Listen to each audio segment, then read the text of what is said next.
guys, I want to introduce myself. So I am Edison T. De La Cruz and I am a student of Zamboanga Peninsula Polytechnic State University. So ang kinuha kong course doon ay BSES, which is the Bachelor of Science and Exercise in Sports Sciences. So yung major ko ay sports coaching.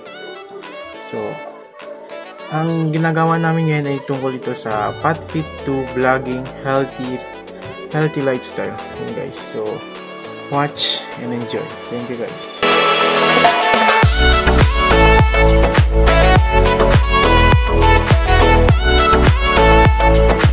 So guys, nakita na kanamon lugar onde para pwede man walking. Malaki guys. Madila lugar. Kaya mo guys, talaman stay mahangili. Iba naman walking aga-aga guys kay Fresco. Napakaliente.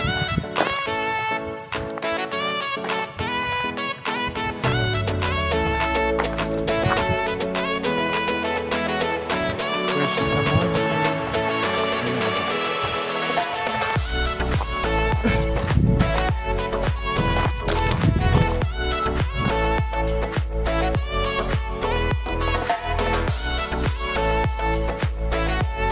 Hi guys, welcome back again to our channel. And ang gagawin natin ngayon ay tayo ng barbell or dumbbell.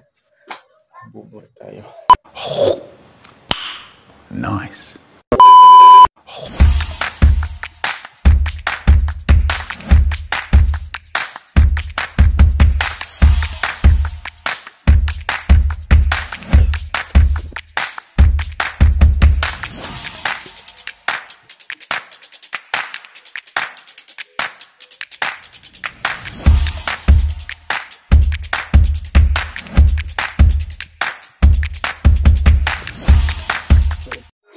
Dito sa part na to guys, nag-breakfast na tayo guys. Ito yung ano natin. The next day, Good morning guys. Sa dia, oras ko na kita. Ngayon lang, mag-rest lang kita guys.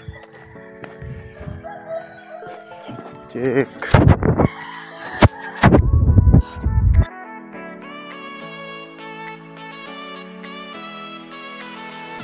few moments later. So dito guys, nagsimula na kami mag-stretching para hindi maano yung katawan namin.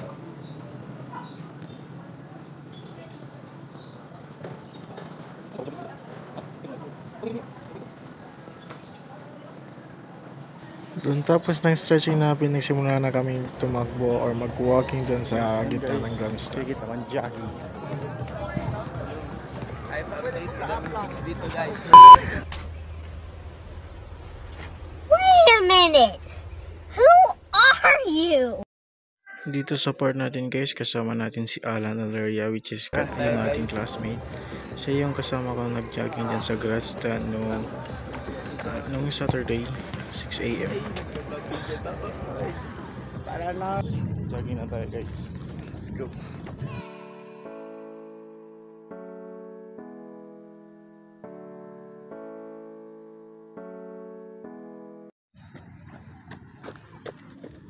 One eternity later.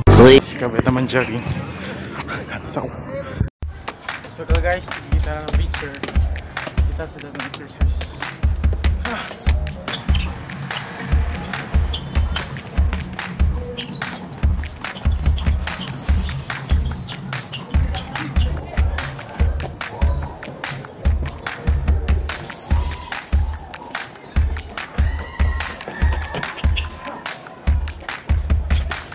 So ngayon natapos ko na yung yung exercise dun sa grandstand. Uwi na ako at saka dito na ako nagpahinga sa bahay kasama yung aso ko. Tapos kinabukasan nandun, nagawa na tayo ng gawaing bahay. Tapos nag-breakfast na tayo guys. Ito yung natin, kinain natin guys. Itong isda at saka nagkaroon kami ng practicum dito sa grandstand. Una, ang ginawa namin ay yung bleachers, tapos yung long jump, tapos sinunod yung 15 minutes jogging, which is mali ang una naming ginawa. Dapat kasi nag-stretching or nag-jogging muna kami bago yung bleachers taga yung long jump. Marami dito yung mga classmate ko na himatay, which is yung na nanghihina sila dahil doon. That's all lang guys. Thank you for watching. Sana nag-enjoy kayo. I love you guys. Mwah mwah.